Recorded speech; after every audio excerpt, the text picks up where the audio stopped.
There we go. All right, so if you will, go ahead and get out your notes for chapter 12, section 2 that you did on Tuesday. I'm going to ask you,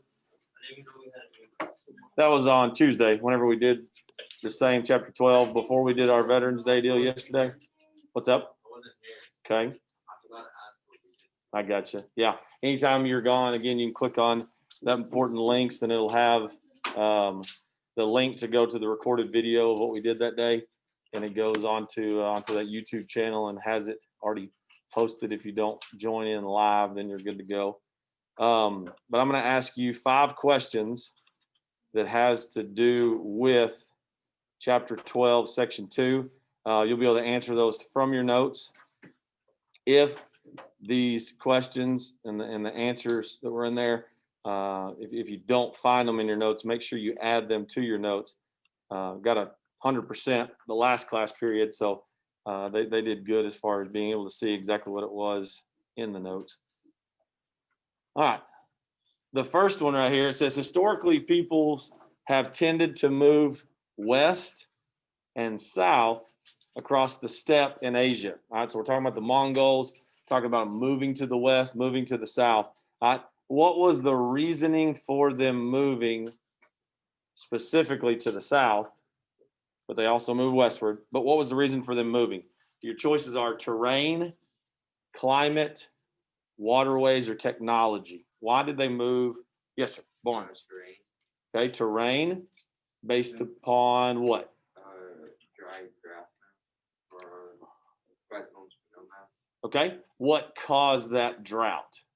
It had very little rain. Okay, climate. It had very minimal rain. All right, so that's moving west. The other part would be moving south because it's colder in the north or south. Okay, it's colder in the north, so you're going to move to the south whenever it's wintertime. So the idea of the reason why they historically moved is because of climate, because the terrain was dry. All right, so those are kind of the 2 choices you would think would be the answer would be terrain and climate. Climate is the correct answer on that one. All right, a pastoralist makes a living by doing what? A pastoralist makes a living by doing what? Fighting, growing food, trading goods, or herding animals? Yes, sir. Herding animals. Herding animals. Very good. All right, so you think about our common terms, and like if you're in church, there is a pastor who that's commonly referred to as like, the leader of the flock. So then you go back to the terminology of pastoralist, and that is the leader of the flock that he is tending to as far as herding animals. So herding animals is a pastoralist. Membership in a Mongol clan. How did you become a member of the Mongol clan? By being a Khanate, by religion, by having an ancestor, or a way of life? What got you into the group of the Mongols? Being in part of a Khanate, a religion, an ancestor, or a way of life? How are you in your family? What makes you part of your family? Okay, ancestors, bloodline, right? All right, so the answer to that one is going to be ancestry. If you're born into the Mongols, then you're in the Mongols. That's a legitimate Mongol, not someone that was ruled and adapted and brought in. You are a true Mongol if it's based upon ancestry. Immediately following the death of Genghis Khan, keyword is immediately, the Mongol Empire was weakened by foreign invasion, peacefully divided into 4 khanates, fragmented by conflict among rival khans, or expanded into other areas of Asia by his successors. Yes, sir. Exactly. Okay, so his son, his grandsons, and future generations did the same. The other answer that you would look at would be peacefully divided into 4 khanates, because we talked about it being divided into 4. But the idea of the khanates peacefully was 1, and 2, whenever they split based upon culture and all the other stuff. So that one kind of eliminates it. But yeah, the answer to that one is D on that one. All of the following modern day countries were once part of the Mongol Empire, except what? India, Russia, South Korea, or North Korea? All of the following were part of the Mongol Empire, except what? India, Russia, South Korea, North Korea. Anybody got any ideas on that one? India. India, exactly. Why is it India? I don't know, it's further away. Okay, so let's go with this. What stopped the Mongols from continually invading China? What was built? Say it again.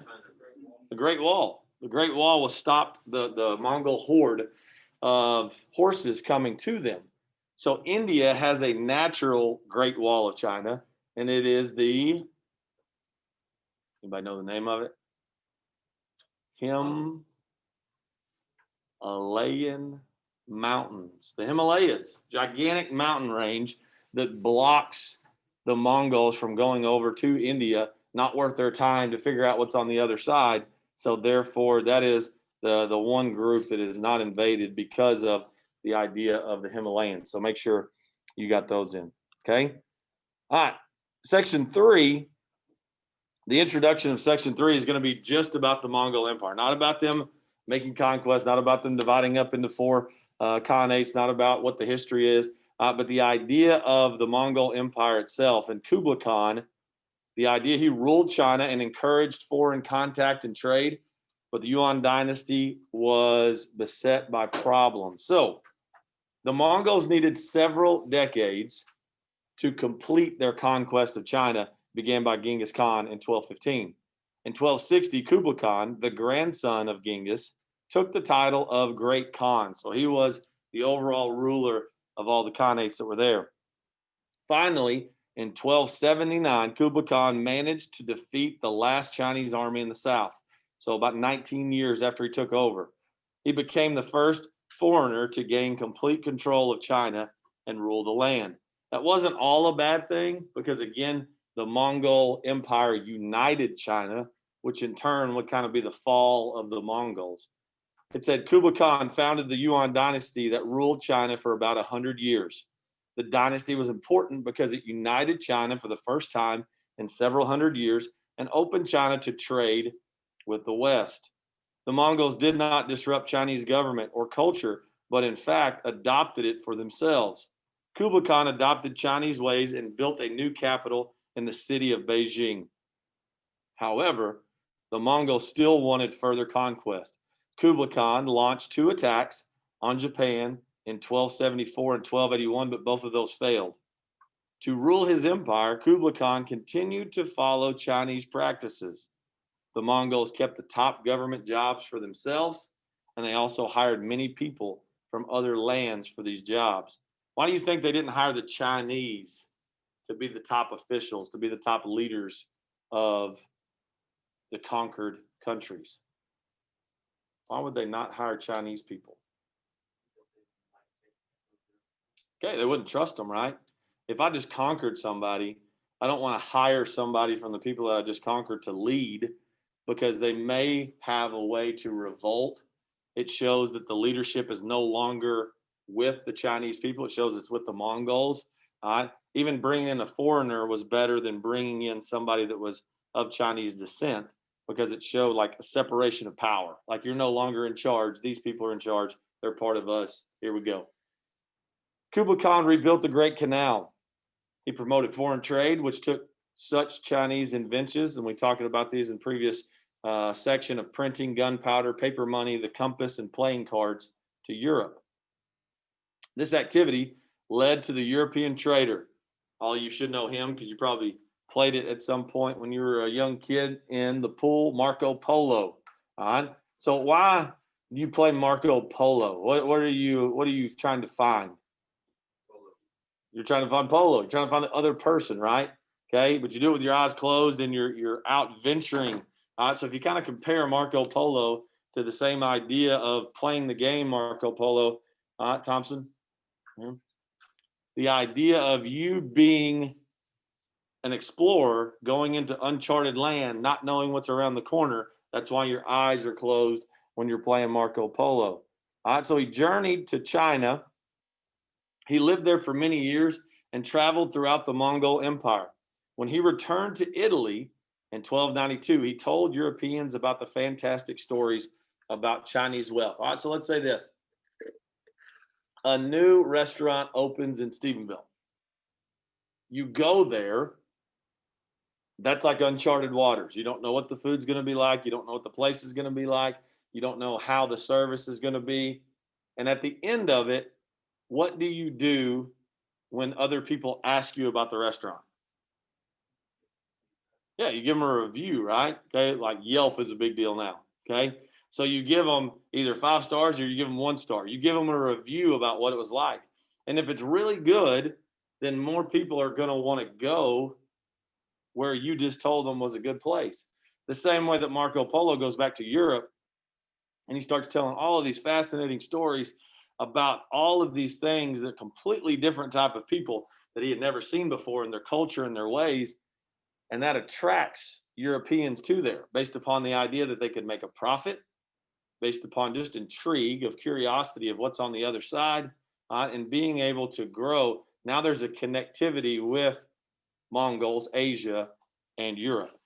In the last year of his rule, Kublai Khan ran into trouble. Attacks on Southeast Asia failed, costing many lives and much treasure. After his death in 1294, the Mongol leaders struggled for control of the empire.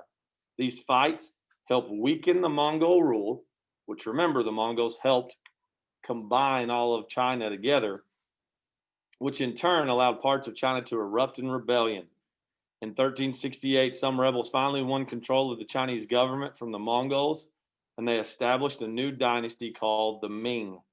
By this time, the whole Mongol Empire had begun to collapse. Mongols lost control of Persia in 1330 and Central Asia in 1370. They continued to rule Russia late into the 1400s, however, but eventually lost that rule. And that kind of ends what is the Mongols and opens the gates to what we're going to talk about tomorrow in the idea of feudal power in Japan. Okay, so what I want you to do now, just like you've been working on your working notebook, is I want you to go to chapter 12, section 3, and modules of Canvas, open up the PowerPoint, go through slides 16 through 20. All right, so there's just 16, 17, 18, 19, 20. There's just 5 of them. All right, same idea with the style. Continue to add. Remember, this is going to be big because it's going to help you with your test next Tuesday. All right, so then that way you have something to use and study for based upon chapter 12. All right, any questions? Everybody good? All right, that's it for today then.